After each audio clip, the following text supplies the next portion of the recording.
called pratyahara. The mind being controlled by conviction, meditation, and cessation from the senses should be situated in trance or samadhi. At that time, there is no longer any danger of becoming engaged in the material conception of life. In other words, although one is involved with matter as long as the material body exists, one should not think about sense gratification. One should think of no pleasure aside from the pleasure of the Supreme Self. That means, aside from the pleasure experienced by experiencing the Supreme Self. This state is easily attained by directly practicing Krishna consciousness. 26. From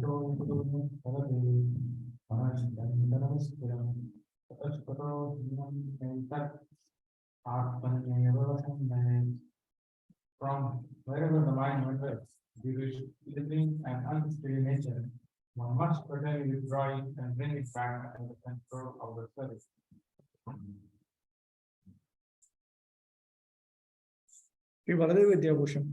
If sometimes the mind becomes disturbed by subtle sinful tendencies of previous lives, coming from previous lives, he should withdraw the mind from those thoughts. Withdrawing the mind, this stage is called pratyahara. From whichever object the mind approaches, the mind should make it obedient to the self, to the soul alone, by reflecting on the intense happiness of realizing the self.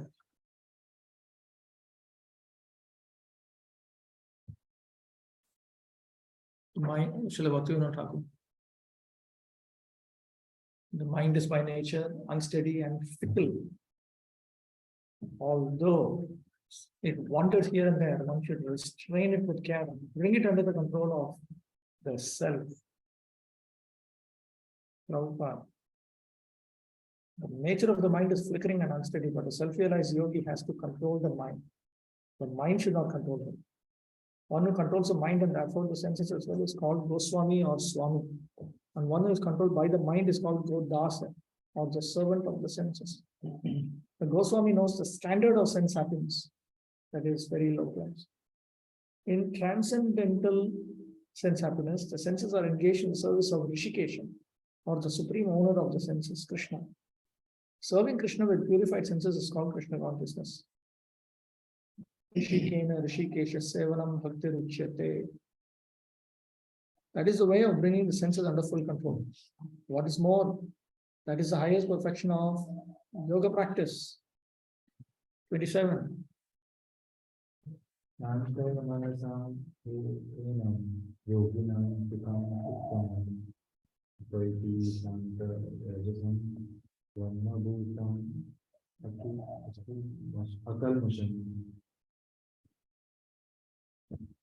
The yogi whose mind is fixed on me readily attains the highest perfection of transcendental happiness.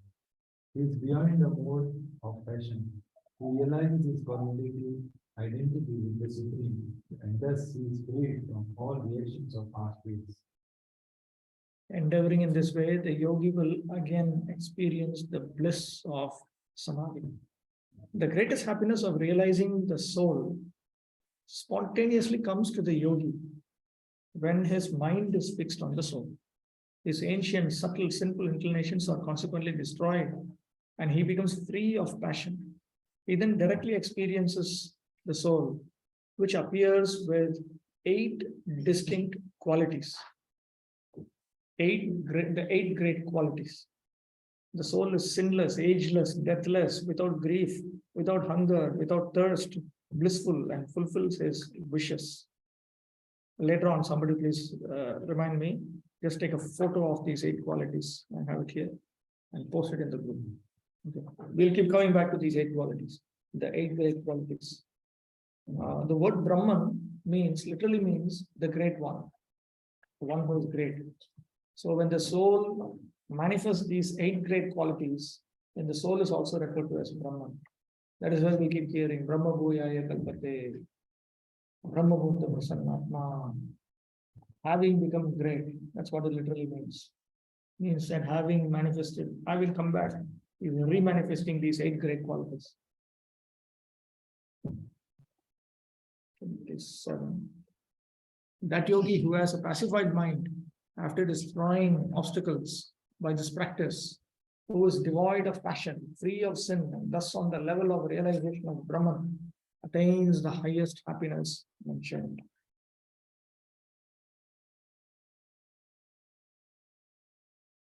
Brahmabhuta is a state of being free from material contamination and situated in the transcendental service of the Lord. Mad bhaktim lavate param.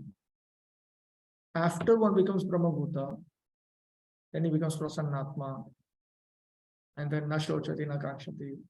Then he becomes equal to all the living, all souls. Samasarveshu Bhuteshu. Mad bhaktim lavate param. Then he attains transcendental devotional service. Transcendental devotional service is this. The third stage of devotional service, that is called Parabhakti, transcendental devotional service.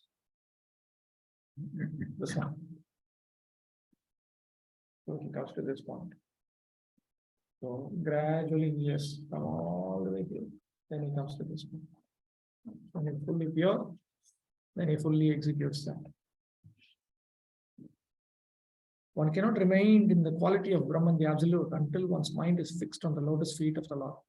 Savai Manah Krishna Padara Vindayo. To be always engaged in the transcendental loving service of the Lord, or to remain in Krishna consciousness, is to be factually liberated from the mode of passion and all material contamination. Text 28.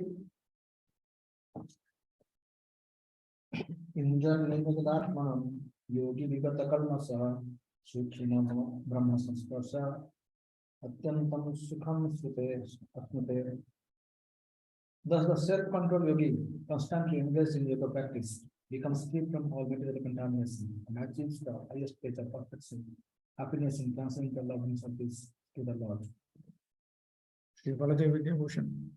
After directly realizing his own self, he then directly realizes the Supreme Self. Experiencing his own self by the yoga method described above, with all faults burnt up by this method, the yogi easily attains unlimited happiness in the form of realization of the Supreme Self. So now he is beginning to realize the Supreme Personality of Godhead. And from now onwards, he will increase his engagement in bhakti. Thus, constantly controlling his mind, the yogi, free of all sin, easily experiences the intense bliss by contact with Brahman. It means by contact with his own 8 great qualities. He attains bliss in the form of cultivation of Brahman, or cultivation. Constant meditation of Parabrahman, the Supreme Brahman, whose Swarupa is Chit. This is Bhakti. Self-realization means knowing one's constitutional position in relationship with the Supreme. The individual soul is part and parcel of the Supreme, and his position is to render transcendental service to the Lord. This transcendental contact with the Supreme is called Brahma Samsparsha. So now he realizes that he is supposed to render devotional service to the Lord. That is actually his Swadharma. He realizes this. Until now, he only theoretically understood it. But now he actually realizes it. Then, 29. Sarvabhutastam Atmanam Sarvabhutani Atmani Ikshate Yoga Yuktatma Sarvatra Samadarshanaha. A true yogi observes me in all beings and also sees every being in me. Indeed, the self-realized person sees me, the same Supreme Lord, everywhere. This yogi who has achieved samadhi, seeing both its self and the Supreme Self, realizes that the Supreme Self is all-pervading, that all living beings, including Shiva, are under his shelter, and that he is without prejudice, and he is equal to all. So all of these features he begins to realize. The person who has achieved samadhi sees the Supreme Lord. Here, Atma refers to the Supreme Lord. In the word Atmanam, where is that? Sarvabhutastham Atmanam. Atman. See, the word meaning is the super soul. Here, Atmanam refers to the Supreme Lord as confirmed by the Smriti. Atatat Pachamatritvat Atma hi Paramo Harihi. The Supreme Lord is called Atma. because he is pervading everywhere and knows everything. He is the mother of everything. Matritva. He is the Supreme Father, he is also the Supreme Mother. That Paramatma is referred to in this verse is understood clearly from the next verse as well. The person in Samadhi sees the Paramatma dwelling within all living entities. He sees Paramatma as the shelter of all living entities. He sees Paramatma as being equal to all, and that he is devoid of injustice to living entities who are given higher or low bodies according to their karmas. He realizes the Supreme Lord has no prejudice. He does not design certain souls with superior features and some other souls with inferior features. All the souls are equal. See, actually, Krishna is so powerful. He can in fact give every jivatma a separate planet to enjoy also. The problem is the jivatmas don't want that. Each living being wants to boss over every other living being. Every living creature wants to boss over every other living creature, means Krishna is equal to all. So he will not side with any particular one. So he gives the law of karma.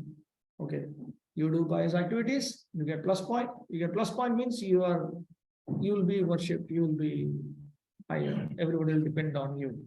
You do minus activities, sinful activities, you get minus point. Then you become more dependent. So more independent or less independent. All of that depends on your karmic reactions. The Lord becomes just indifferent, keeps away.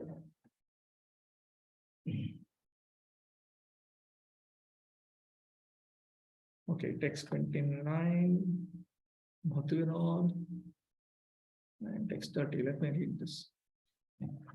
I will in brief describe the nature of this happiness arising from contact with Brahman.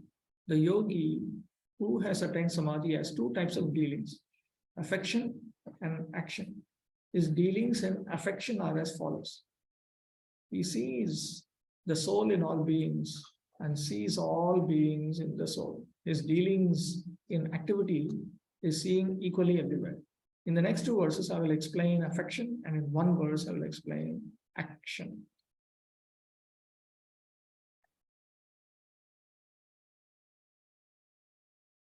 Okay. Prabhupada.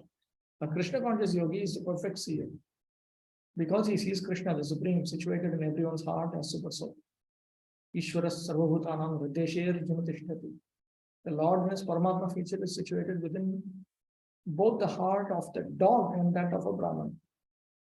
The perfect yogi knows that the Lord is eternally transcendental and is not materially affected by his presence in either a dog or a Brahman. That is the supreme neutrality of the Lord. The individual soul is also situated in the individual heart, but he is not present in all hearts. That is the distinction between the individual soul and the super soul.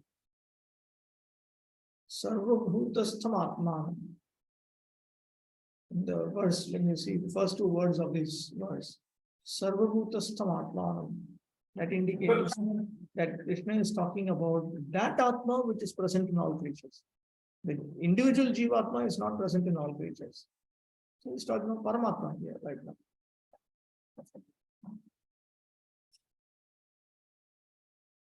That is the distinction between the individual soul and the super soul. One who is not factually in the practice of yoga cannot see so clearly. A Krishna conscious person can see Krishna in the heart of both the believer and the non-believer. In the Smriti, this is confirmed as follows. Atatatva matatva cha atma hi paramo harihi. The Lord being the source of all beings is like the mother and the maintainer. As the mother is neutral to all different kinds of children, the Supreme Father or Mother is also. Consequently, the super soul is always in every living being, outwardly also. Every living being is situated in the energy of the Lord. As will be explained in the third chapter, the Lord has primarily two energies, the spiritual or superior and the material or inferior. The living entity, although part of the superior energy, is conditioned by the inferior energy. The living entity is always in the Lord's energy. Every living entity is situated in him in one way or another. The yogi sees equally because he sees that all living entities, although in different situations, according to the results of fruitive work, in all circumstances remain the servants of God. So the yogi is able to see this. Previously, he did not see it so clearly, but now he's able to see that all living entities are servants of the Lord. While in the material energy, the living entity serves the material senses, and while in the spiritual energy, he serves the Supreme Lord directly. In either case, the living entity is a servant of God. This vision of equality is perfect in a person in Krishna consciousness. Text 30.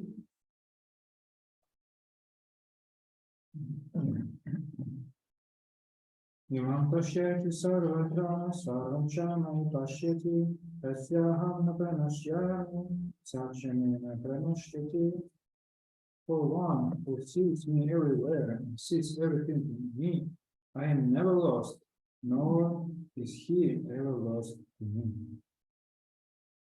Elaborating on the previous verse, this verse explains the result for one who can see in the way described previously. I, Paramatma, do not become invisible to that yogi. That yogi also does not become invisible to me. We both see each other at all times. Bhakti Thakur. I belong to that person who sees me everywhere and sees everything in me. In other words, he surpasses Shantarati and attains prema with the relationship between us of I am his and he is mine. When this relationship arises, I will not give to him destruction of everything in the form of dry nirvana arising from not seeing. Since he is my servant, he will not be destroyed. In other words, there is spiritual individuality, identity reserved here.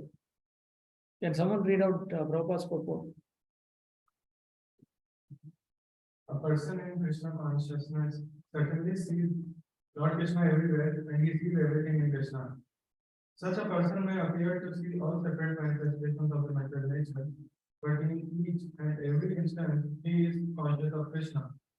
Knowing that everything is a manifestation of Krishna's energy. Nothing can exist without Krishna, and Krishna is the Lord of everything. This is the basic principle of Krishna consciousness.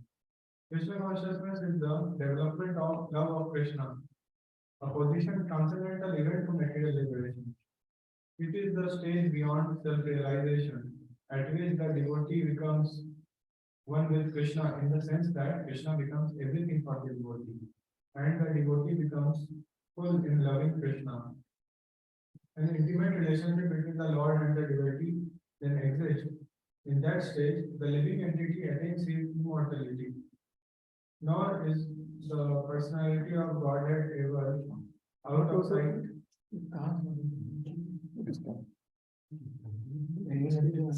An intimate relationship between the Lord and the devotee then exists. And then? And the devotee becomes fully in loving Krishna. An intimate relationship between Another the book Lord and the devotee. Don't commit confusion. There's a reason why I'm giving the same physical book to everyone.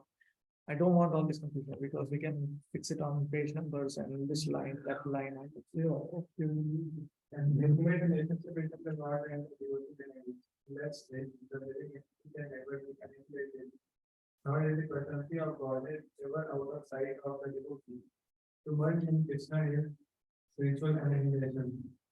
A devotee takes no such risk. It is stated in the Brahma Samhita 5.3. Premanjana Samhita Bhakti Yoga Tata Padaya Evam Shamati Paramachin Karuna Sarvipam Govinda Madi Gurukam Namaskara. I worship the Venerable Lord Govinda, who is always seen by the devotee, whose eyes are entered with the bulb of love. He is seen in the eternal form of Shyam Sundar, situated in the heart of the devotee. At this stage, Lord Krishna never disappears from the sight of the devotee, nor does the devotee ever lose sight of the Lord. In the case of a yogi, who sees the Lord as Paramatma within the heart, the same applies. Such a yogi turns into a pure devotee and cannot bear to live for a moment without seeing the Lord within his heart. So notice that now we're talking of love of Godhead and so on. That means he is now come to the point of exclusive devotional service. is able to realize. Vishwanath Chakravarti Thakur makes an observation in his Gita commentary that by default, this process, the process from Karma Yoga to Ashtanga Yoga, even Ashtanga Yoga practice, it is revived life after life after life. It takes several lifetimes. It is not, Krishna gives a description that seems to be all continuous. Yes, you're just sitting and working it out within a few years and you get it. But actually, this process takes several lifetimes. It's just, because in each lifetime revives his spiritual consciousness. We come back with a different name, different form, and different memory also. But the desire is the same. So then one again and again goes back to wherever he stopped, he resumes. So ultimately one comes to this point. He attains love for the Supreme Personality of God. So if one executes everything correctly and carefully, then he comes to that point. The reason why Bhakti Siddhanta Saraswati Thakur and Prabhupada criticize all of these other processes is because they take more than one lifetime. Bhakti Siddhanta Saraswati Thakur and Prabhupada, as a policy, they criticize anything which takes more than one lifetime. Within one lifetime, they should attain the perfection of Krishna consciousness. So it may be fully bona fide. But even if it's fully bona fide, they're not criticizing the process actually, they're criticizing that person. So why are you doing something so slow? It's finished off within one lifetime. That is the standard that they have. So similarly, the process of Jnana, the process of Ashtanga Yoga, by themselves as taught in Srimad Bhagavatam, they are bona fide, even if they are slow. Because it comes in Srimad Bhagavatam, it's bona fide. Varnashrama Dharma, it's also bona fide. But within one lifetime, can you attain the highest perfection? Because you cannot attain it, therefore immediately they say, no, it's not good. It is not good. Even Baladev Vidyabhushan, who wrote all these things, even he, in some of his writings, he has indicated that this track 1 is there, but he certainly is not promoting track 1. He is actually promoting track 3 or track 2. That's it. Track 1 is there, it's there. If you want, you do it. That's it. Okay, let's move on. Text 31.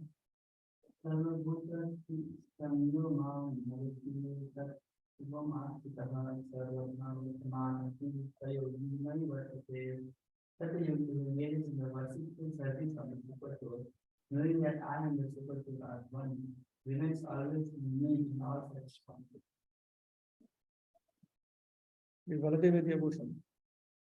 This yogi experiencing my Achitya Swarupa Shakti, experiencing my inconceivable personal potency, becomes very dear to me. The verse is spoken with this intention. I have the size of 7 inches. See, the Paramatma who is meant to be meditated upon is meditated upon as having, as being of the size of a thumb or something very small, between these 2 fingers, this much, like that. So there are different standard meditational procedures. So Sri Baladev Vidyabhushan is indicating that this is how one perceives the Lord within his heart. I have four arms. I hold the chakra, the conch, the club, and the lotus. And I have the complexion of the Atasi flower. It's a blue flower. I reside in the hearts of all the jivas. The yogi who meditates on me, situated in the hearts of all, after understanding that all my numerous forms are one, resides in me. Whether he performs or neglects his prescribed duties during unfavorable times. That means that the yogi whose fault or sensuality has been burnt up by the great influence of realizing my quality of possessing inconceivable potencies enjoys liberation in the form of closeness to me, samipya. He does not experience samsara. The Shrutis speak of the Lord's possessing inconceivable potency. Though one, he exists as many. The Smriti says the Supreme Lord is Vishnu alone. He is certainly all pervading. By his inconceivable potency, he makes his one form become many, just as the sun spreads its rays everywhere. Bhakti Thakur, can someone read this out? The meditation on the four-armed form of the Lord residing in everyone's heart, which was taught to the yogi for the duration of sadhana. By that, when he becomes devoid of thinking in terms of duality, inherent in the sadhana and at the time of perfection of the supreme tattva, during samadhi in a state of nirvikalpa, the notion of oneness with the form of Shyamsundara arises. The yogi who worships me is rooted in all beings, that is who performs bhakti by hearing and chanting. He, though performing karma at the time of duty, jnana at the time of deliberation, and samadhi at the time of yoga, is present in me. That he attains liberation in the form of nearness to Krishna. In our Pancharatra, he says at the time of teaching yoga, Vikaradi and Vatsini Krishna Chidori Bharata Tanmaya Bodhi Sattam Jiro Brahmani. Placing the consciousness in Krishna, who is continuous in sleep and time, the job in whom the zero quickly develops happiness on contact with Krishna, Pada Brahmani. Bhakti to Krishna is the final result of Samadhi and Yoga.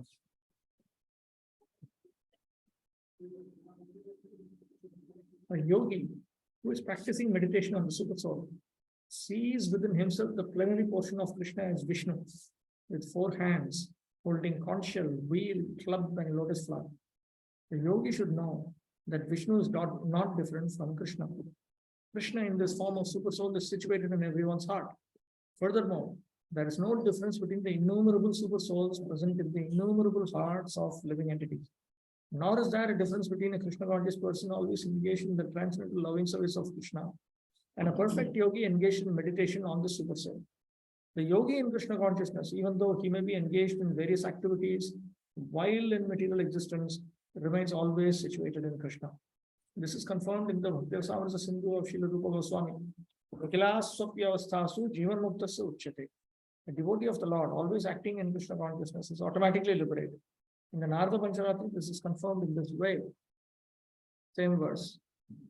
By concentrating one's attention on the transcendental form of Krishna, who is all pervading and beyond time and space, one becomes absorbed in thinking of Krishna and then attains a happy state of transcendental association with him. Krishna consciousness is the highest stage of trance in yoga practice. This very understanding that Krishna is present as Paramatma in everyone's heart makes the yogi faultless. The Vedas confirm this inconceivable potency of the Lord as follows. Ekopi san bhuda yoga bhati. Although the Lord is one, he is present in innumerable hearts as many.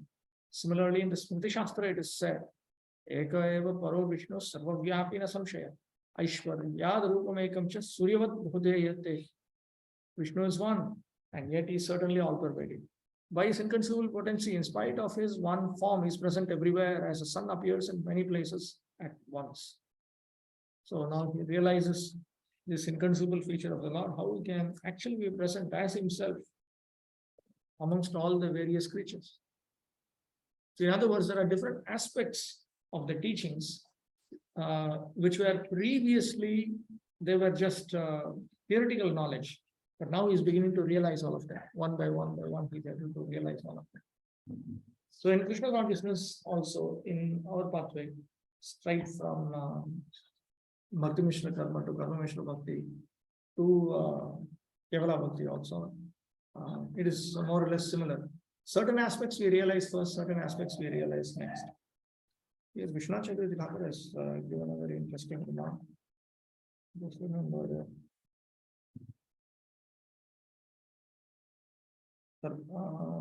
Sarvabhutasthita Vyomam Bhajati.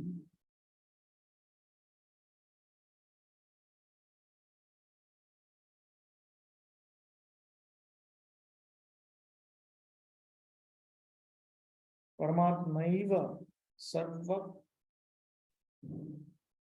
Karanatvam. Right? It's saying Sarva Karanatvam. Ekaha asti iti ekatvam astitah. See that expression, ekatvam astitah. What is that? What are the word meanings for that? Ekatvam astitah. Situated in oneness. The Mayavadi fellows immediately jump into this. Okay, situated once. So we all realize we are one.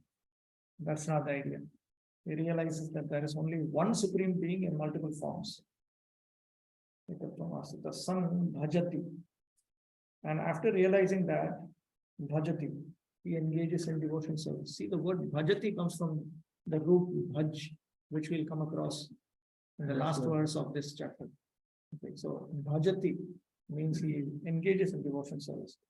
Vishnu Chakravarti Thakur says, bhajati, shravana, smarana adi, bhajana yukto bhavati. He becomes engaged in the activities of shravana, smarana, and other activities of bhakti. Sarvata shasatram karma kurvan akurvan va vardhamana naivarte natu samsare. Whether he is engaged in the activities of karma, as taught in the scriptures or not, he is always residing in me. He is not residing in samsara, material existence. So this person has now come to the point of constant engagement in devotional service. That is why that is another pathway. Bhakti Mishra Karma, to Bhakti Mishra Jnana, to Bhakti Mishra Yoga, to Yoga Mishra Bhakti, to Bhakti. Now he has come to the stage of Bhakti, full Bhakti, only engaged in devotional service. And then afterwards, what does he do? We will see that. Krishna. Then he becomes a Hare Krishna. Okay. Let us see. Text 32.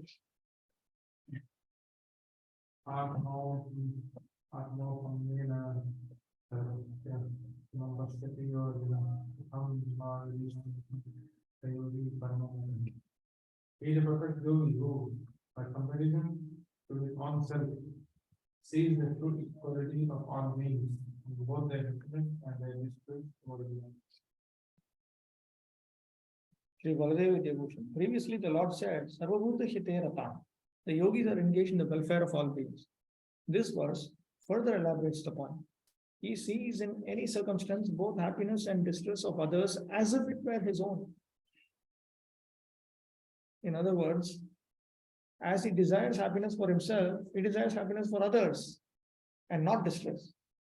In other words, he doesn't want any distress to come to himself. Actually, we don't.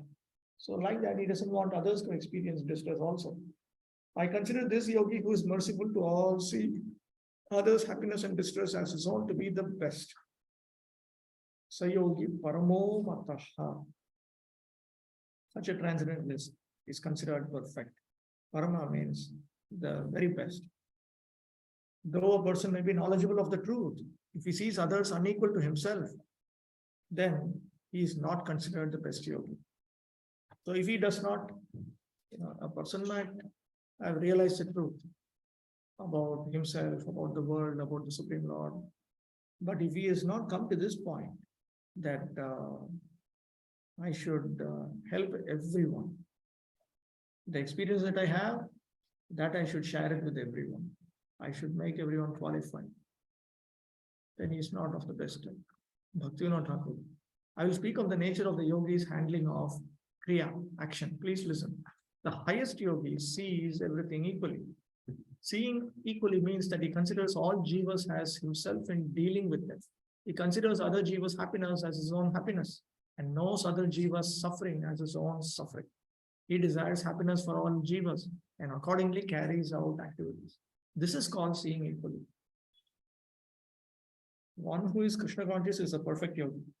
He is aware of everyone's happiness and distress by dint of his own personal experience. The cause of the distress of a living entity is forgetfulness of his relationship with God. And the cause of happiness is knowing Krishna to be the supreme enjoyer of all the activities of the human being, the proprietor of all lands and planets, and the sincerest friend of all living entities. The perfect yogi knows that the living being who is conditioned by the modes of material nature is subjected to the threefold material miseries due to forgetfulness of his relationship with Krishna. And because one in Krishna consciousness is happy, he tries to distribute the knowledge of Krishna everywhere. Since the perfect yogi tries to broadcast the importance of becoming Krishna conscious. He is the best philanthropist in the world, and he is the dearest servitor of the Lord. Nachatasman manusheshu kasyan me priyakritam.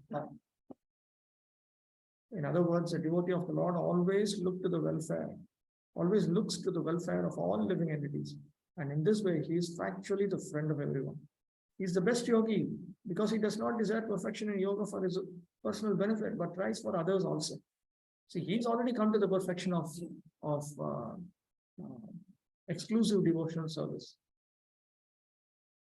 He has attained detachment, realization. He's come to this point. He's come to this point. Detachment and realization. But he wants everybody to come to this point. He does not want to regress. He does not want anyone to regress. He does not envy his fellow living entities. Here's a contrast between a pure devotee of the Lord and a yogi interested only in his personal elevation. A yogi who has withdrawn to a secluded place in order to meditate perfectly may not be as perfect as a devotee who is trying his best to turn every man toward Krishna consciousness. So ultimately, he comes to this point, reaching is the essence. But this is also traditionally understood. Janma sarthaka kari karo paro. After you make your life perfect, then you do good to others. Until then, we can serve those who have come to that point. Because what realization do we have? We'll definitely mix it up. We'll adulterate the scriptural conclusions with our contaminated misconceptions. So therefore, it is safer to just assist all those who are more advanced. Okay, text 33. Arjuna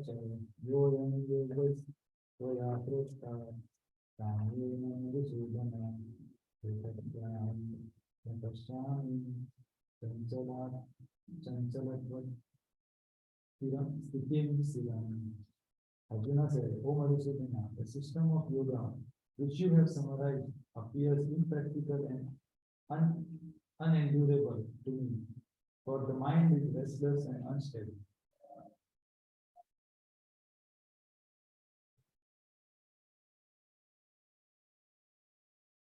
Objecting to empathizing with others, Arjuna speaks.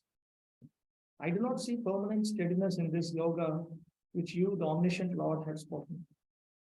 It teaches equal vision to one's own and others' happiness and distress. It may last for only 2 or 3 days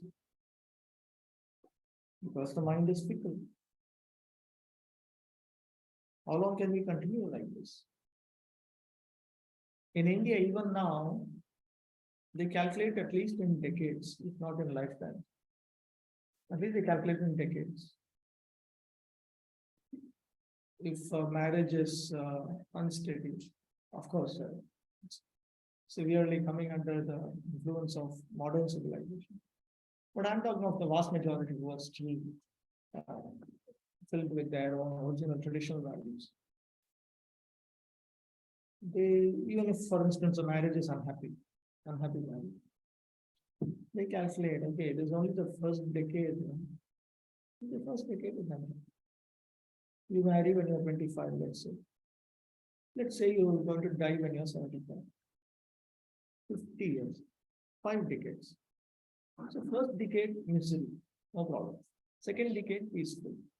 Third decade onwards, you are more or less experiencing some positive feelings. So I think it's worth it. 3 out of 5 is good. It's 3-star rating. So, but in today's world, we don't think like that. We think of, we don't even think in terms of years. Our latest generation think in terms of today. Well, today. Don't even think about tomorrow's happiness. But in general, that the idea is there. How long will it last? How long will it last?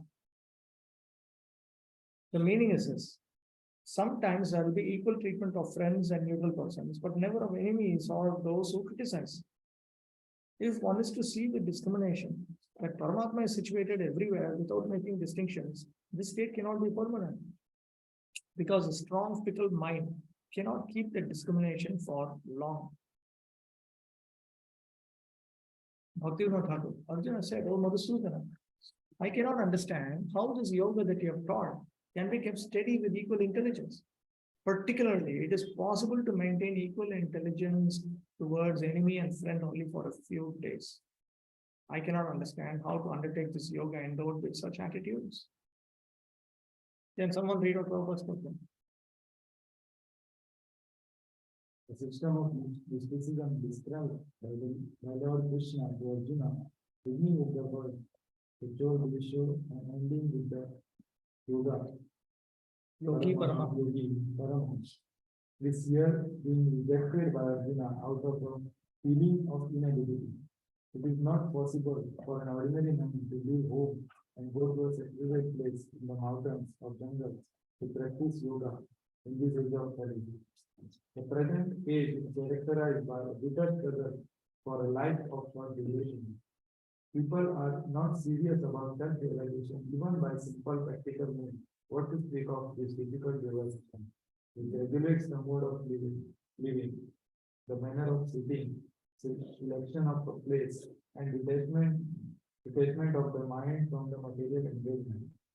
As a practical man, Arjuna thought it was impossible to follow this system of yoga, even though he was favorably endowed in so many ways. He belonged to the royal family and he was highly elevated in terms of numerous qualities. He was a great warrior. He had great longevity. And above all, he was the most intimate friend of Lord Krishna, the Supreme Personality of God. 5,000 years ago, Arjuna had much better facilities than we do now. Yet he refused to accept this system of yoga. In fact, we do not find any record in the history of time practicing it at any time. Therefore, this system must be considered generally impossible in this age of Kali. Of course, it may be possible for some very few rare men, but for the people in general, it is an impossible proposal. If this was so 5,000 years ago, then what of the present day? Those who are imitating this yoga system in different so-called schools and societies, although complacent, are certainly wasting their time. They are completely in ignorance of the desired goal. So Arjuna himself is pointing out that this is just too much. How am I supposed to deal with everyone equally? See, it is not just seeing equally, you have to deal equally. Deal equally in the sense that I should help. I should always help them become happy. You should always help them not become unhappy. With friends, with enemies, we saw Sukhrin, Mitra, Udasina, Madhyastha, Veshya, Vandushu, Sadhushu, Papeshu, all categories of people.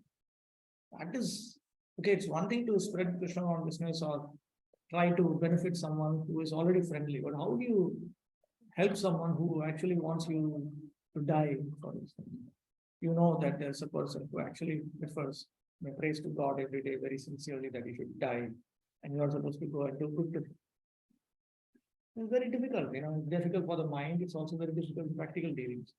So Arjuna is saying that this is all too much. This is, even on the mental level, it is difficult. What to speak of the external activity, like Prabhupada is saying, in the yoga system, so many things are brought under control. The mode of living, the manner of sitting, selection of place. It's just, and we have a wonderful catalog of the features of the typical souls of Kali Yuga. This is what we are: quarrelsome, lazy, misguided, unlucky, and above all, always disturbed.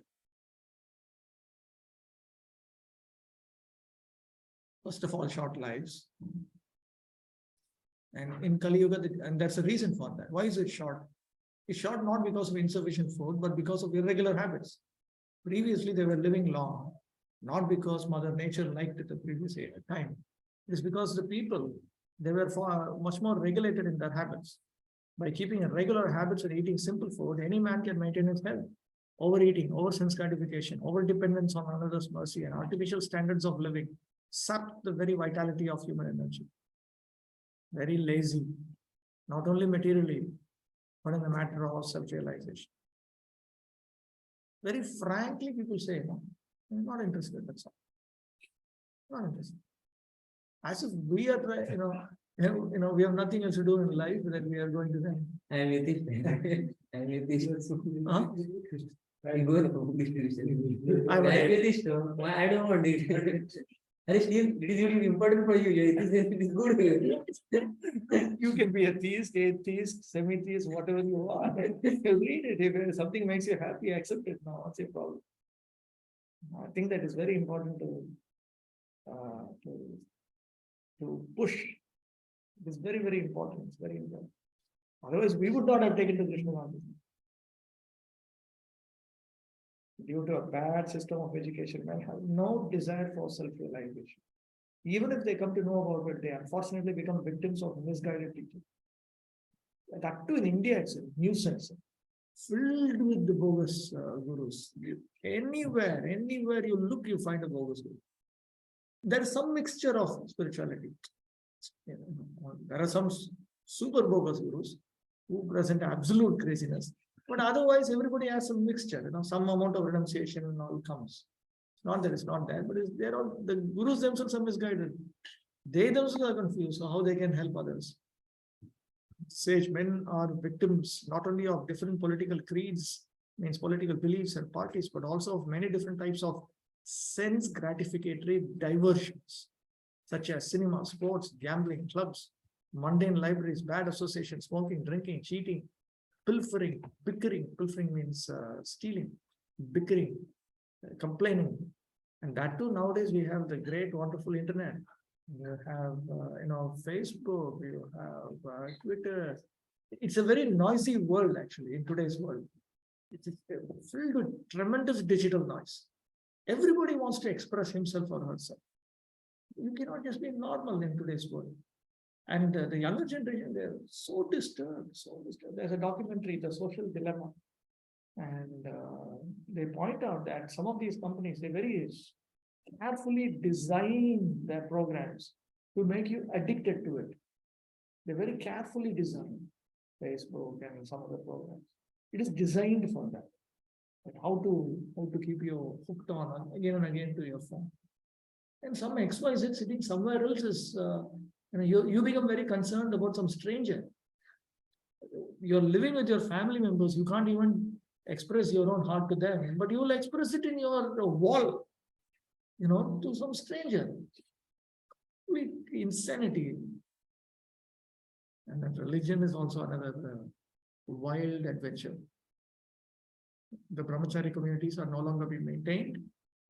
Householders do not observe the rules and regulations of grihastha ashrama. Consequently, the so-called vanaprasthas and sannyasis who come out of such grihastha ashramas are easily deviated from the rigid path. In the Kali Yuga, the whole atmosphere is surcharged with faithlessness. Men are no longer interested in spiritual values. Material sense gratification is now the standard of civilization. For the maintenance of such material civilizations, man has formed complex nations and communities. And there's a constant strain of hot and cold wars between these different groups. It has become very difficult, therefore, to raise the spiritual standard due to the present distorted values of human society. Therefore, the only solution is to take to the path that is prescribed in Srimad Bhagavatam, which is also actually promoted in Bhagavad Gita. What is promoted in Bhagavad Gita is what is prescribed in Srimad Bhagavatam. In fact, what is promoted in Srimad Bhagavatam, that is prescribed in Chaitanya Charitamrita. In that way, we note each one has got a higher standard. Even Arjuna could not accept this system of yoga. This is something that Prabhupada repeatedly highlights. You people are trying something which has already been rejected. Okay, there are a few rare souls who can execute.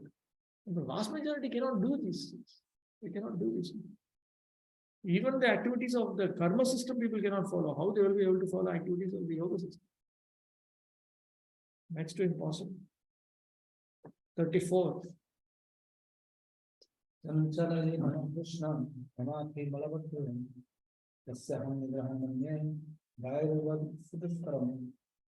For the mind is restless, turbulent, obstinate, and very strong. O Krishna, and to subdue it, I think is more difficult than controlling the wind. In this verse, Arjuna explains about the mind. The mind by nature is fickle, which means that the same object that the mind likes today, it will dislike tomorrow. Same thing. It is not something different. The same thing that you like today, you will dislike it tomorrow. It's the nature of the mind. Fickle. Now, if you say that no, according to scripture, the mind can be controlled by intelligence. So it should be possible to control the mind by intelligence. So then Arjuna has another point, counterpoint. No, the mind is a harasser. It harasses even the discriminating intelligence. Why? Because it is strong. It is like a strong disease that gives no regard to the medicine which is supposed to alleviate the disease. So it is strong. It harasses, it is strong, and it has another great feature. It is firm. Like iron, it cannot be pierced by the discriminating intelligence. Therefore, I think that the mind is as difficult to control as the wind, even by the process of yoga. It is not possible to hold the wind in one's hand. Please tell me the method for controlling the mind. Bhakti Vinod, can someone read?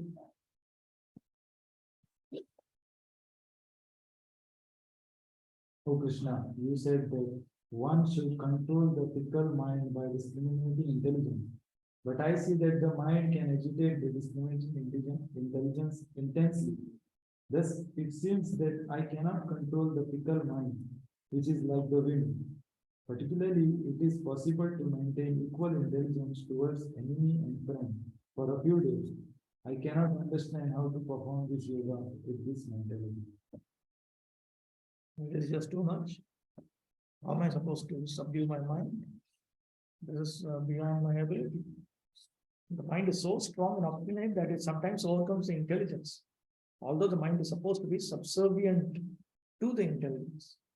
For a man in the practical world who has to fight so many opposing elements, it is certainly very difficult to control the mind. Artificially, one may establish a mental equilibrium toward both friend and enemy, but ultimately no worldly man can do so, for this is more difficult than controlling the raging wind. In the Vedic literature, it is said, Atmanam Rathanam Vidhi, Shariram Rathamevacha, Buddhim tu Saratham Vidhi, Manah Pragrahamevacha, Indriyani Hayanahu, Vishayamasteshu Gochara, Atmendriya Manoyuktam, Bhoktetya Hurmanishina. The individual is the passenger in the car of the material body, and the intelligence is the driver. Mind is the driving instrument, and the senses are the horses. The self is thus the enjoyer or sufferer in the association of the mind and senses.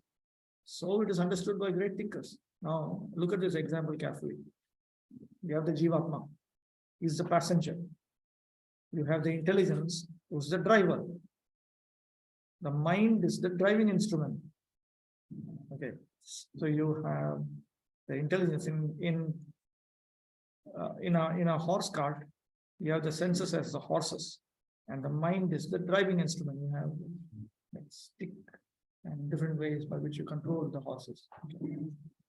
So it is expected that the driver is controlling that. Like in today's world, people drive with a car. Let's say they have the steering wheel. So the driver is supposed to control the steering wheel. If the steering wheel starts controlling the driver, something else now. So therefore Arjuna brings up this point. Intelligence is supposed to direct the mind. But the mind is so strong and obstinate that it often overcomes even one's own intelligence, as an acute infection may surpass the efficacy of medicine. Such a strong mind is supposed to be controlled by the practice of yoga, but such practice is never practical for a worldly person like Arjuna. Now, you can present a counter argument. Through practice of yoga, intelligence can become so strong that it can control mind. But the problem is, I need to go through the practice of yoga now. I'm not able to go through the practice of yoga. If I go through it and come out the other side, I know intelligence will be sufficiently strong. I can absolutely control the mind. Mind will become my steering wheel. But I cannot even go through it. It's just, I'm just a worldly person. How can I do that? Such a strong mind is supposed to be controlled by the practice of yoga, but such practice is never practical for a worldly person like Arjuna. And what can we say of modern man? The simile used here is appropriate, the comparison. One cannot capture the blowing wind, and it is even more difficult to capture the turbulent mind. Turbulent mind. Very nice expression. The mind is actually very, very turbulent. It's like the raging wind, just whatever. The easiest way to control the mind, as suggested by Lord Chaitanya, is chanting Hare Krishna, the great mantra for deliverance in all humility. That is because when we chant the Hare Krishna mantra, we come in the presence of Lord Krishna. And the closer we are with Krishna, the further we are from Maya. So against our own wish, the effect of the mantra will be felt. The method prescribed is Savai Mana Krishna Padara Vindayo. One must engage one's mind fully in Krishna. Only then will there remain no other engagements to agitate the mind.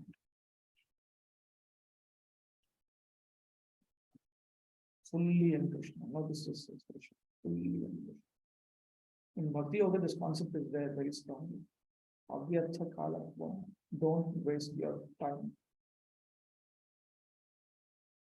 Airtight performance of Bhakti Yoga. Tivra Bhakti Yoga. Exclusive Bhakti Yoga. That is one of the reasons why the track 3 process, if it is executed properly, it will certainly yield results very rapidly. But then just that one should make sure everything is airtight. It's not leaked. You don't leak out. If you have a pot or a cup which has a hole, then the water will leak out. So as soon as I leak out, then it becomes difficult. Therefore, we need to be in the association of like-minded devotees and serve Krishna in the association of like-minded devotees and Krishna. So many songs on Krishna and songs on mind. Control the mind. Mother to me to Sura Vaishnav. In Kalyana Kalpataru. Very, very interesting. Sorry, Paramine. Kalyana Kalpataru, for instance. Bhaktivinoda Thakur's songs. He wrote 4 songbooks.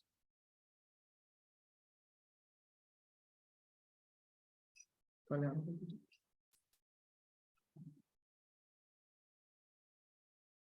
Very, very nice. Spiritual advice, realization, overflow of spiritual emotions. Spiritual advice. Each how do I say, song is a set of instructions to the mind. Each one, you'll find. Okay, see, non-red. My dear mind, please tell me why you uselessly adore and worship such false things in this world. It's worth studying actually. 4 songbooks he has given. One is Kalyana Kalpataru, another is Sharanagati. Where is Sharanagati?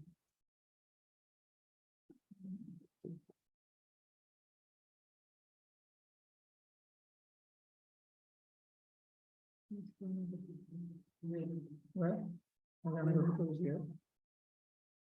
Sharanagati. Then he has given Gitavali and Gitmala. Gitavali is just miscellaneous songs. Gitmala is also very, very important. It's on Rupanu Vajan Gauranga. Is it here? Yeah. Very important. Very, very important. These songs are very, very instructive. We listen to the mind means we are finished. At least if we have some like-minded spiritual friends, we have a way of dealing with all the crazy ideas that the mind keeps bringing out. We have some way of dealing with it. Otherwise, it's next to impossible. We keep everything to ourselves, and one fine day we just get into it. When we don't have such like-minded devotees association, what to do? What to do? In that case, then we at least have Krishna with us. What is your question? But if we are serious about it, then Krishna will give us that kind of association also. Krishna gives it.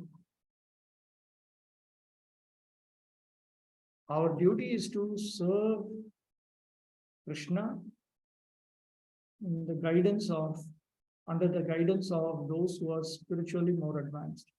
There are actually three factors. Sajati Ashiya Snigdhe Sadhu Sangha Swatatvare. Rupa Goswami.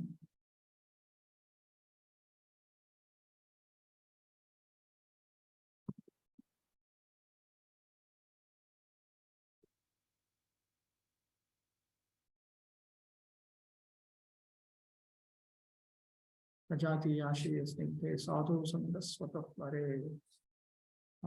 One should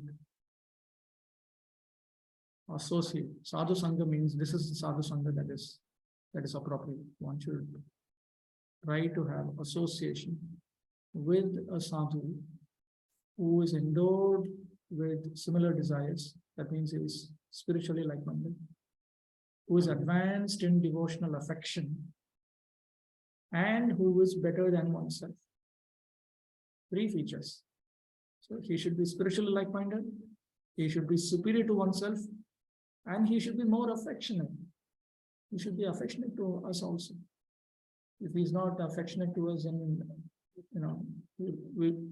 if he doesn't have sympathy to help us, then that will also not work. The three features are there. He should be more advanced, should be spiritually like-minded, and he should be affectionate. Otherwise, it becomes very, very complicated, very difficult. Okay, text 35. Shri Bhagavan Uvacha Asamsayam Mahabahu Mano Durvigraham Chadam Abhyatmitukanteya Vairagyan Chakriyate. Lord Sri Krishna said, O mighty son of Kunti, it is undoubtedly very difficult to curb the restless mind, but it is possible by suitable practice and by detachment. Accepting the meaning of what Arjuna spoke, the Lord replies, certainly the mind is difficult to control. However, the mind can be controlled by renunciation arising from seeing the fault in sense objects which are different from the spirit soul, and by practice directed to realizing the qualities of the spirit soul, focusing solely on the self-manifested happiness of the spirit soul. The mind devoid of unsteadiness becomes easy to control. This is accomplished by counteracting the mind's spiritual indifference with the practice of tasting the bliss of the spirit soul, and by counteracting its restless nature by avoiding the taste for material sense objects. A disease is cured after a long time by constant application of the correct medicine under the proper directions of the expert doctor. I'll read it once again. While all the children are shouting and screaming. A disease is actually like this only. Krishna is also dealing with us. We are also constantly grouping and crying and shouting. And Krishna is pacifying. Don't worry. A disease is cured after a long time by constant application of the correct medicine under the proper directions of the expert doctor. Similarly, the uncontrollable mind is brought under control by practice of constant meditation on the Supreme Lord, under the directions of the authorized Guru, and by avoiding association with the sense object. It is possible to bring the mind within one's grasp. Patanjali confirms this. And he quotes from Patanjali Yoga Sutra, Abhyasa Vairagya Dhyam Tan Nirodha. My God. Here also Krishna is speaking, Abhyasa and Vairagya and Chityate. Patanjali stole it from Bhagavad Gita. One stops the function of the mind by practice and renunciation. Abhyasa. Notice this word Abhyasa here. It's a word you'll commonly hear among spiritualists. Abhyasa, by practice. Abhyasa means repetition, repetitive practice. That is what is called practice. O mighty Arjuna, you defeated the greatest warriors in battle and even brought Shiva under control. Will you be defeated by the mind? You're really mighty armed if you can defeat the best of warriors, the chief combatant, the mind, with the weapon of yoga. O son of Kunti, you should not fear about this. You should not be afraid of doing this. I will certainly help the son of my father's sister. The Lord said, O mighty arm, what you say is true. But the yoga scriptures particularly teach that it can be gradually controlled by practice. By the practice of tasting the bliss of the spirit soul and by detachment from material objects. This expression abhyasa, as I said, means a repetitive practice. In fact, everything that is taught in Vedic Dharma is in the form of practice only. Karma abhyasa, jnana abhyasa, yoga abhyasa, bhakti abhyasa. Vaidhi sadhana bhakti also repeatedly we are supposed to chant. Same Hare Krishna mantra only we are supposed to chant. Same deity worship, same Mangalarti, same Prabhupada Giri Puja, same Srimad Bhagavatam. Repetitive practice. So when we accept repetitive practice, authorized spiritual repetitive practice, that is suitable for us. That is one aspect. Another aspect is we need to get out from the contact of senses and sense objects. That is called Vairagya. Vairagya and Achakrihyate, by detachment. Internal detachment and external detachment. Similarly, Abhyasa has to happen externally with the body, but internally with the mind also. In other words, with an attentive mind, we should be engaged in practice. Similarly, detachment has to happen with the renunciation. The difficulty of controlling the obstinate mind as expressed by Arjuna is accepted by the personality of Godhead. But at the same time, he suggests that by practice and detachment, it is possible. What is that practice? In the present age, no one can observe the strict rules and regulations of placing oneself in a sacred place, focusing the mind on the super soul, restraining the senses and mind, observing celibacy, remaining alone, etc. So, the repetitive practice of the yoga system, that is not practical in today's age. So that will not produce the effect that we desire.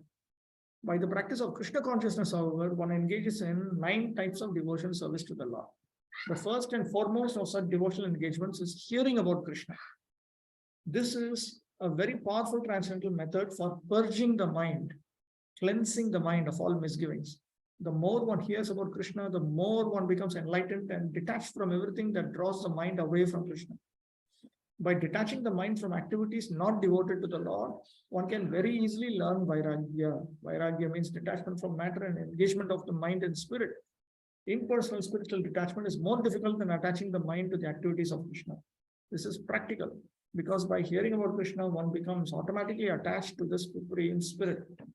This attachment is called Pareshanubhava, spiritual satisfaction. It is just like the feeling of satisfaction a hungry man has for every morsel of food he eats. The more one eats while hungry, the more one feels satisfaction and strength. Similarly, by discharge of devotional service, one feels transcendental satisfaction as the mind becomes detached from material objectives. It is something like curing a disease by expert treatment and appropriate diet. Hearing of the transcendental activities of Lord Krishna is therefore expert treatment for the mad mind. And eating the foodstuff offered to Krishna is the appropriate diet for the suffering patient. This treatment is the process of Krishna consciousness. So it should be executed carefully and properly. Meaning the abhyasa of bhakti. This word abhyasa also appears in 12th chapter with relation to bhakti. So it is not that abhyasa in Bhagavad Gita only refers to yoga abhyasa.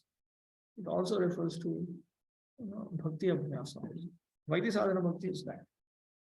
This example of eating is coming straight from Srimad Bhagavatam, 11th canto. Okay, text 36. Asanyatatmana yabho dushpraparichine kidu ashyatmanato yatata shakyava pranipayataha. For one whose mind is unbridled, self-realization is difficult to him. But he whose mind is controlled and who strives by appropriate means is assured of success. That is my opinion. Even if a man is wise, he cannot attain yoga characterized by stopping the internal functions if he does not control the mind with the practice and renunciation just mentioned. But yoga is possible to attain by one who controls the mind by renunciation and practice endured with great effort by using the proper method. See, the idea is this: I may be engaged in abhyasa. Let me just explain it like this. Sure.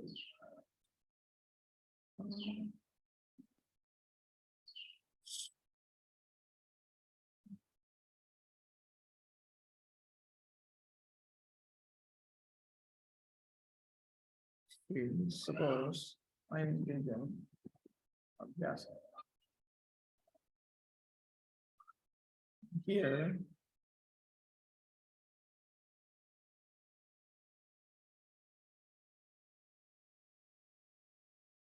a particular person may accept both, and somebody else may accept only one. So now who will succeed amongst these four persons? Person A, or person B, or person C, or person D? Only person A will succeed. Because you need to engage in the practice, repetitive practice. But you also need to be detached and renounced. If I'm only detached and renounced, but I don't engage in the practice, it will not work. That is of type C.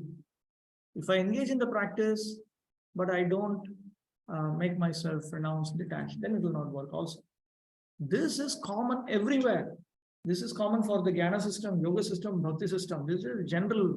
Arjuna's question was general. Krishna's answer is also general. Meaning that if you want to attain success in any of these pathways, it is general, it is correct only. That you require both abhyasa and vairagya. In Bhakti Yoga, we also should keep that in mind. We may be trying to engage in the repetitive practice of chanting Krishna's names, trying to bring in quality. We may be engaging in Panchanga Bhakti through the morning program, evening program, or so many things. But if vairagya is not there, then it will not work. Or if vairagya is there, but abhyasa is not there, that will also not work. Both are required. Both are required.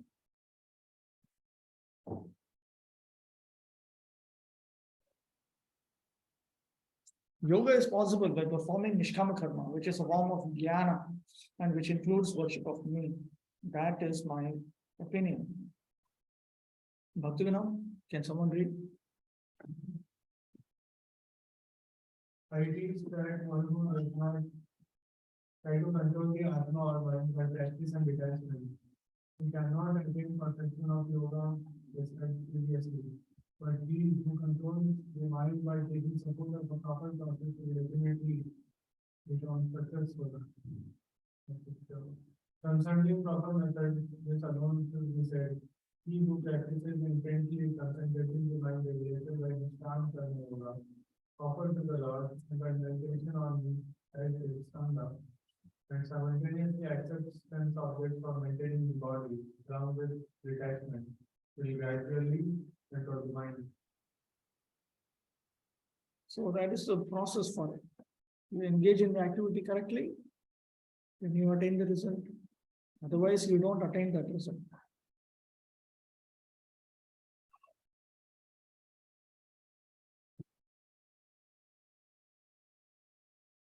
Trying to practice yoga while engaging the mind in material enjoyment is like trying to ignite a fire while pouring water on it. Prabhupada used this example for explaining why chanting does not produce a result. When devotees were asking Prabhupada, Harishwar Guru once explained that they're chanting, why the result is not coming. Then he said, you're trying to light fire, and but you're also pouring water into the matchstick and the matchbox. So now that you have poured water into it, you engage in some forbidden activity that's like pouring water into it. So when that happens, then what do? Then you have to dry that matchbox and the matchstick. All the moisture should go away. Then again you can try. Then it will fire will come. So our process, we are delaying because we are committing offenses, sinful activities, various forbidden activities. So that is why there is delay. Otherwise, the process by itself is fast. Yoga practice without mental control is a waste of time. Such a show of yoga may be materially lucrative, attractive, but it is useless as far as spiritual realization is concerned. Therefore, one must control the mind by engaging it constantly in the transcendental loving service of the Lord. Unless one is engaged in Krishna consciousness, he cannot steadily control the mind. One may control the mind due to his previous sattvic pious activities, but not steadily. A Krishna conscious person easily achieves the result of yoga practice without separate endeavor, but a yoga practitioner cannot achieve success without becoming Krishna conscious. Okay, then we come to a very important topic, the unsuccessful transcendental. Text 37.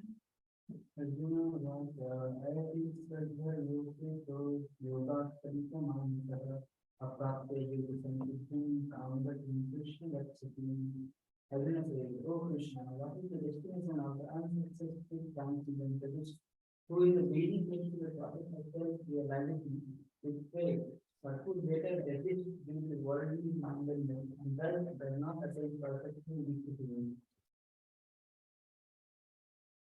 It has been repeatedly said that Nishkama Karma, which contains within it Jnana and which culminates in Ashtanga Yoga, destroys all miseries and is a method of seeing oneself and the Supreme Self. Previously, Krishna spoke of the power of Nishkama Karma when he made such statements as Nehabhikramanashosti Pratyavayuna Vidyate and so on. Arjuna now asks a question to hear again about the potency of Nishkama Karma Yoga. Man should certainly attain realization of the self by diligence in executing Nishkama Karma and by renunciation and practice. What is the fate of one who in the beginning is endowed with faith in the scriptures describing yoga, but who puts only a little effort into the practice of his prescribed duties and whose mind is disturbed by sense objects because he's lazy in his effort to practice Ashtanga Yoga? What is the fate of he who does not attain fully the final result of these two types of yoga, in the form of purification of heart and in self-realization? Though he gets some result, since he has become lazy in the execution of his prescribed duties, renunciation and yogic practice. After death, what is the destination of the person who has faith and practices a little, who begins but does not attain the final result of Krishna? He puts in little effort. It does not mean no effort.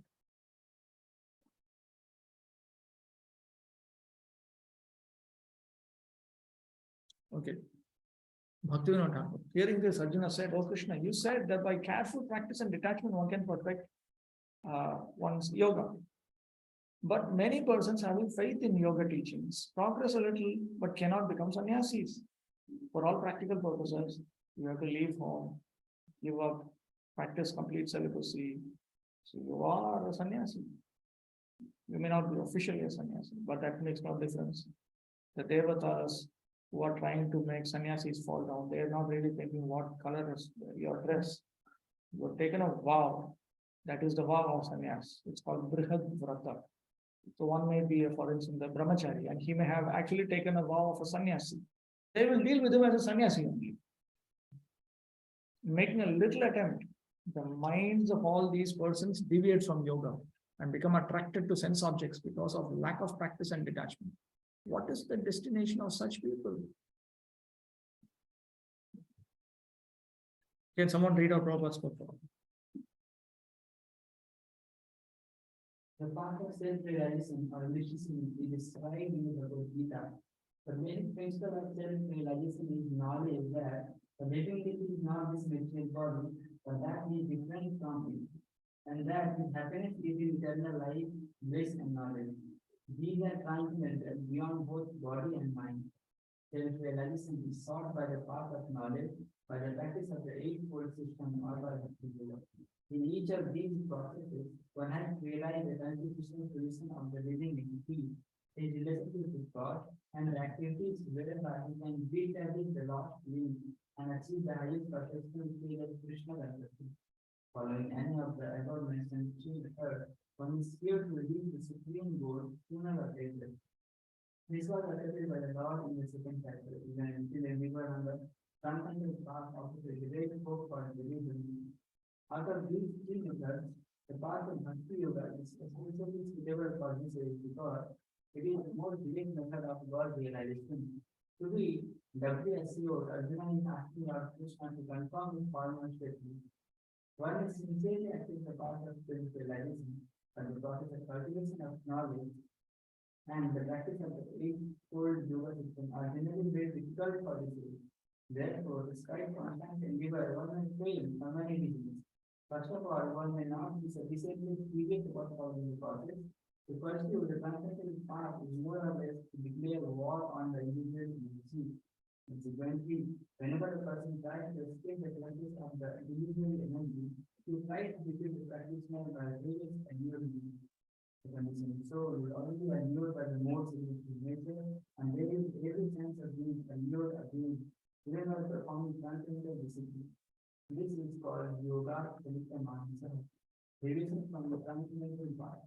Arjuna is intuitive to know the results of deviation from the path of self-realization. Yoga Manasaha. If you look at the word meanings, you see it refers to a person whose mind has deviated from the mystic link.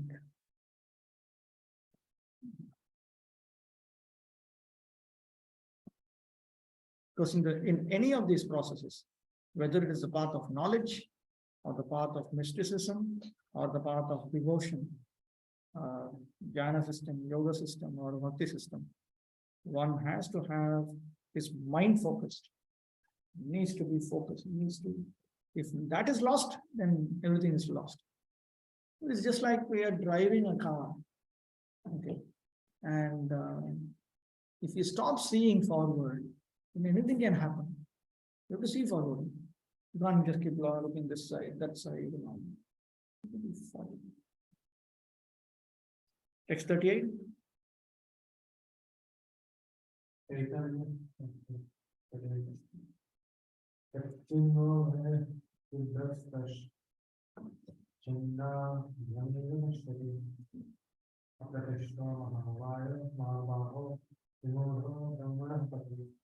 Almighty Krishna, there is not such a man who is withered from the path of confidence, fall away from both spiritual and material success, and perish like a river flower, with no position in any spirit. In this verse, Arjuna elaborates on this question. The unsuccessful yogi should not get swarga by execution of duties without personal desire. Because you may execute your varna duty, ashram duty, if you're a man, or if you're a woman, you execute Sri Dharma. If you have material desires, which are the standard benefits that accompany those activities, then you get them. Like you can go to the heavenly planets, for instance. But if you have the desire, if you don't have the desire, then you don't go. This is Arjuna's argument. You don't go. Because he already lost that desire. He thought that I should move into something spiritual. I should not look for anything material. Not gross material, not subtle material. The celestial world is subtle material happiness. That also I don't want. Nor will he attain self-realization because his Ashtanga Yoga was imperfect. Not having attained either of these, does he perish or not? Will he be destroyed like a cloud which separates from one cloud and disappears before joining another cloud? Now, why should one worry about this? One should worry because that person has become bewildered about the path of attaining Brahman. The pathway of realizing the supreme Brahman. And he has now become bewildered. He cannot get this, he cannot get that. Bhaktivinoda Thakur clarifies. Without giving up sakama karma, one cannot attempt yoga. Sakama karma is best for foolish people because by that they attain happiness in this life and swarga in the next. The jiva who is inclined to yoga is far from sakama karma, but cannot attain perfection in yoga because of reasons previously stated. Thus he deviates from the path of attaining Brahman. Falling from both paths, will he be completely destroyed like a broken cloud? Lost his hope for material happiness? gave up spiritual practice, has lost his hope for spiritual happiness. Stuck in the middle. Purport. There are two ways to progress. Those who are materialists have no interest in transcendence. Therefore, they are more interested in material advancement by economic development or in promotion to the higher planets by appropriate work. When one takes to the path of transcendence, one has to cease all material activities and sacrifice all forms of so-called material happiness. If the aspiring transcendentalist fails, then he apparently loses both ways. In other words, he can enjoy neither material happiness nor spiritual success. He has no position. He's like a riven cloud. A cloud in the sky sometimes deviates from a small cloud and joins a big one. But if it cannot join a big one, then it is blown away by the wind and becomes a non-entity in the vast sky. The Brahmana-pathi, on the path of transcendence. The Brahmana-pathi is the path of transcendental realization through knowing oneself to be spiritual in essence, part and parcel of the Supreme Lord, who is manifested as Brahman, Paramatma, and Bhagavan. Lord Shri Krishna is the fullest manifestation of the Supreme Absolute Truth, and therefore one who is surrendered to the Supreme Person is a successful transcendentalist. To reach this goal of life through Brahman and Paramatma realization takes many, many births. Bahunam Janmanam Ante. Therefore, the supermost path of transcendental realization is Bhakti Yoga or Krishna consciousness, the direct method.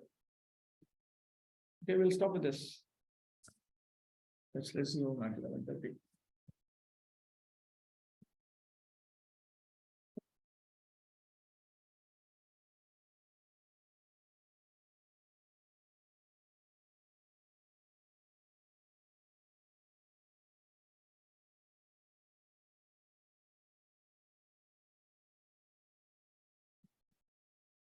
Could be any example of this in Bhagavatam except Jad Bharat? Yeah. I think that example will come here also, the commentary also. Srimad Bhagavatam clarifies Gita. Clarifies. Chaitanya Charitamrita clarifies Bhagavatam.